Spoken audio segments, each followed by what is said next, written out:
Mr. President, I want you to know sometimes when I watch you striding across the White House lawn so confidently, with so much masculinity, I'll admit it, I get sexually aroused.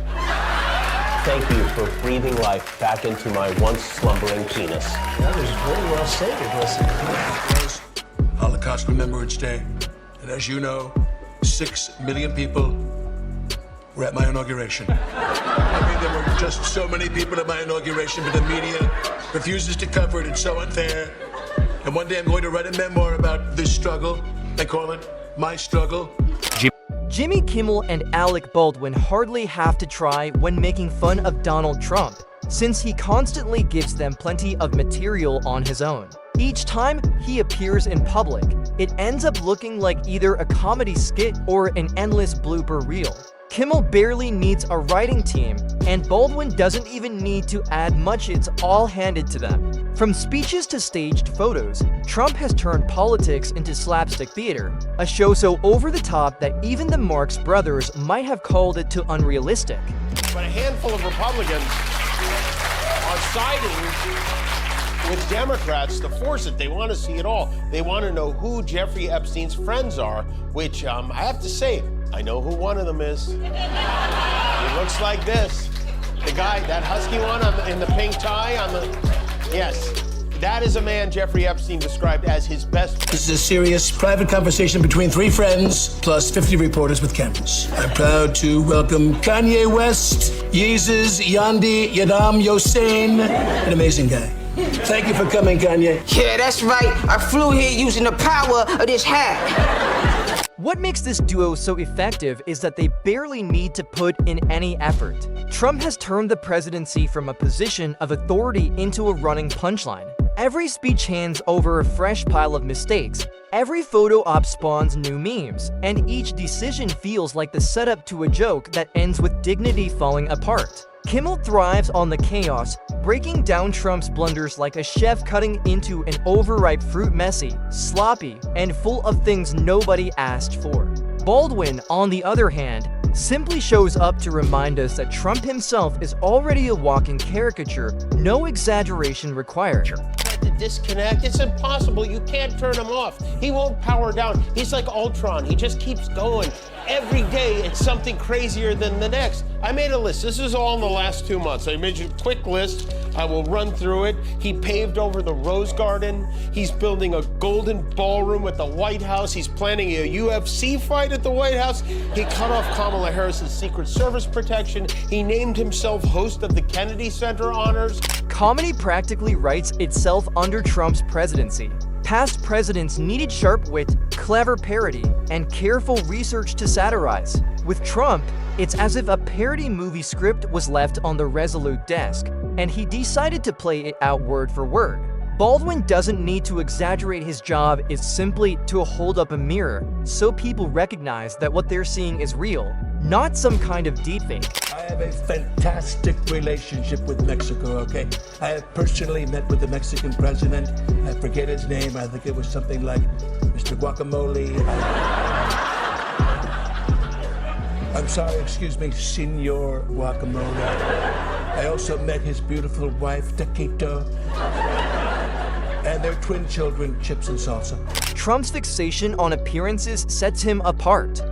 While most leaders focus on policy, strategy, or diplomacy, he obsesses over crowd sizes, how loud the applause is, and whether the lighting flatters him. Kimmel highlights that insecurity, framing it as high school student council behavior, except this student council happens to control nuclear weapons.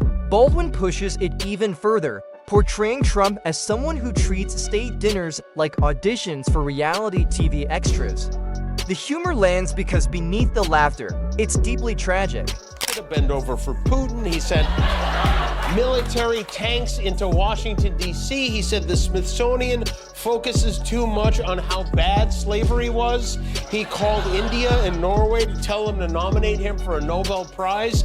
And he cut off funding for pediatric brain cancer research for children. You would think a person who himself has the brain of a child would be in favor of funding pediatric brain cancer. Trump has a rare ability to turn ordinary moments into full-blown scandals. Where most leaders try to steer clear of controversy, he seems to gather it like keepsakes from every stop along the way. Kimmel underscores how these disasters are usually self-inflicted mistakes no reasonable adult, let alone a president, would willingly make.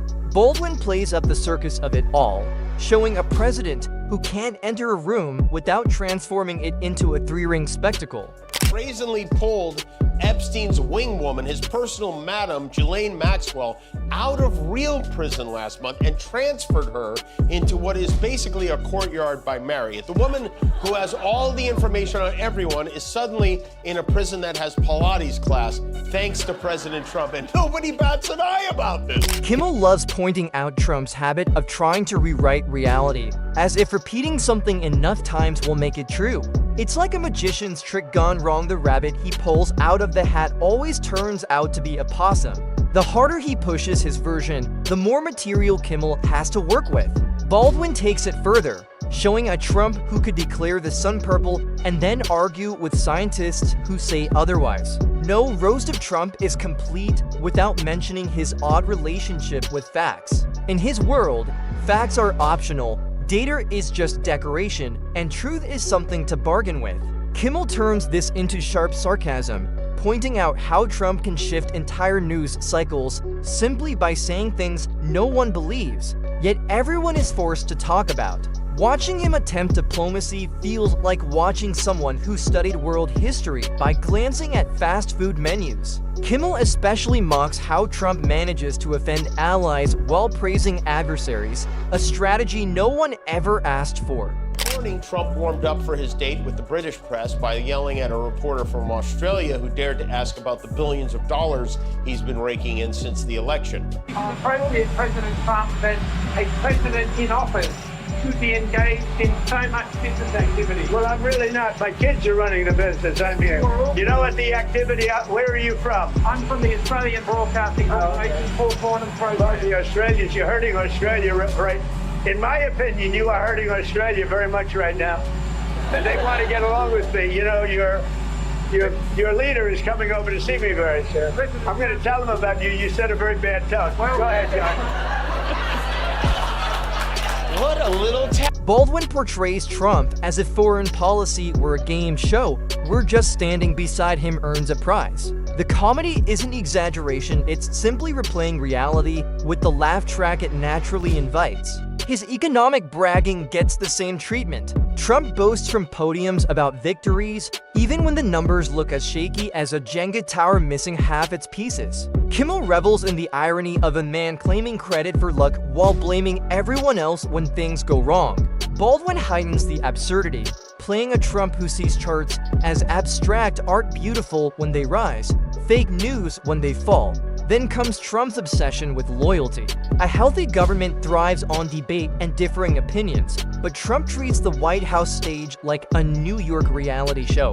Kimmel drives home how exhausting the cycle of scandals is. No sooner does one fade than another erupts, like watching someone juggle chainsaws while riding a unicycle over gasoline. Baldwin shines here too, portraying a president who handles crises like improv comedy, each move stranger than the last. In the end, the chaos isn't just part of the act, it is the act, and it defines his legacy. When Trump speaks to the nation, Baldwin and Kimmel show that it's never about reassurance, it's pure performance. The dramatic pauses, exaggerated claims, and awkward delivery feel less like leadership and more like open mic night at a comedy club no one asked for. Kimmel tears into the absurdity of speeches that leave the country more puzzled than comforted, while Baldwin magnifies the quirks, reminding us that the line between parody and reality blurred long ago. Trump loves to cast himself as the victim of endless conspiracies, and both comedians jump on the irony of the world's most powerful man whining like a teenager banned from video games. Kimmel sharpens the sting, pointing out how absurd it is for someone in such privilege to wallow in self-pity. Baldwin takes it physical, playing him as an overgrown child sulking while draped in the crown jewels of global authority. It's less government, more vaudeville, except the stage is the entire nation. just yesterday, there's this video of what seemed to be garbage bags being thrown out of the window of the Lincoln bedroom. That's the White House. The official response from the White House said it was maintenance work being done while Trump was off on one of his many golf weekends. But Trump is even contradicting his own White House now. There's a video that is circulating online now of the White House where a window is open to the residents upstairs and somebody has thrown a big bag out the window. Have you seen this? No, that's probably Trump's Twitter habit, though less constant than before, still serves as endless material. Kimmel picks apart how every late-night outburst reveals not just insecurity, but reckless judgment. Baldwin shines by playing a president glued to his phone, thumbs racing like a teenager locked in a group chat feud. The punchline practically writes itself. A man trusted with nuclear codes can't resist subtweeting celebrities at 3 a.m. Then come the promises, where the roast sharpens to its edge. Kimmel highlights the endless stream of vows Trump once handed out with grand flair healthcare overhauls, miracle infrastructure, slashed debt, towering walls. Each one sounded like the key to a golden future, yet all dissolved as quickly as confetti after a parade. Baldwin's parody makes it even more vivid, portraying Trump strutting across a stage, sketching imaginary palaces of policy that never appear, then demanding rent for these invisible castles. The comedy hits because it reflects reality. Trump often acted as if repeating a pledge could make it real, only for it to collapse under the weight of actual governance. Today, some of the Epstein and Maxwell victims held a press conference on the steps of the Capitol to demand the release of the files and to announce that they are making their own list of men who assaulted them to release. You know, they were scared, and they're so scared to release the names, but now they have an unlikely ally from inside MAGA. I also encouraged him already this morning that he should have these women in the Oval Office. They deserve to be there. You spoke to him? Yes, I did. And I told him I'd be happy to set that up, arranging with their attorney by sharing his phone number. What was his reaction about? I haven't got an answer back. I'm sure he'll get back to you on that very, very soon. You see that, Adam? Baldwin pushes Trump's illusions to the point of farce, portraying him as a showman selling tickets to an amusement park that never existed. The genius of this roast lies in how easily it strips away the facade.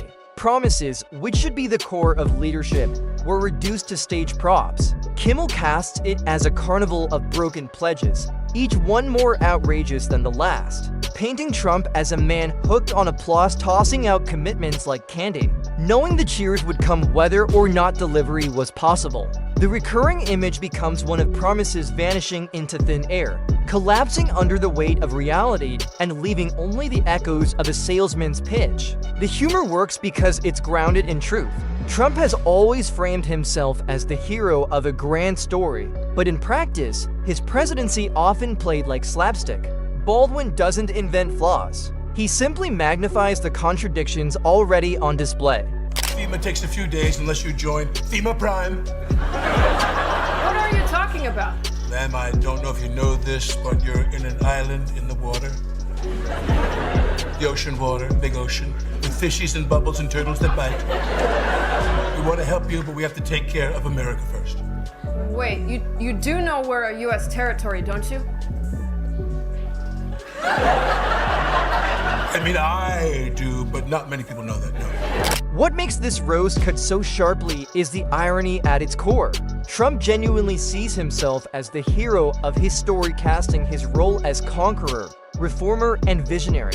But in Kimmel's hands, that image unravels into the picture of a clown in the center ring, fumbling promises that slip away like juggling balls he can't hold. The contrast is almost cruel in how accurate it feels. The beauty of the comedy is that it doesn't need to invent anything. Trump provides the bloopers himself.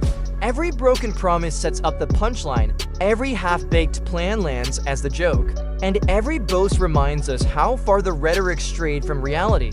The laughter isn't forced, it's relief. Audiences recognize the absurdity because they've lived through it, and Baldwin and Kimmel simply reflect it back like a mirror. Some new lows news over the weekend with the MAGA gang desperately trying to characterize this kid who murdered Charlie Kirk as anything other than one of them and doing everything they can to score political points from it. In between the finger pointing, there was grieving. On Friday, the White House flew the flags at half-staff, which got some criticism. But on a human level, you can see how hard the president is taking this. My condolences on the loss of your friend Charlie Kirk. May I ask, sir, personally, how are you holding up over the last day and a half, sir? I think very good. And by the way, right there, you see all the trucks? They've just started construction of the new ballroom for the White House. This roast of Trump's promises does more than draw laughs. It highlights a deeper truth. Real leadership isn't about slogans or declarations. It's about delivering on them. That was never Trump's strength. What he perfected instead was spectacle, offering visions he could never construct, then acting surprised when it all crumbled. For comedians, that gap between fantasy and reality is pure gold. For the nation, it's a sobering reminder that castles built from empty words can't protect anyone, no matter how loudly they're advertised. In the end, the roast isn't cruel, it's honest. Trump turned the presidency into a stage for the absurd, and Baldwin and Kimmel are simply guiding the audience to watch. And as long as he continues stumbling through history like an endless blooper reel, they'll never run out of material.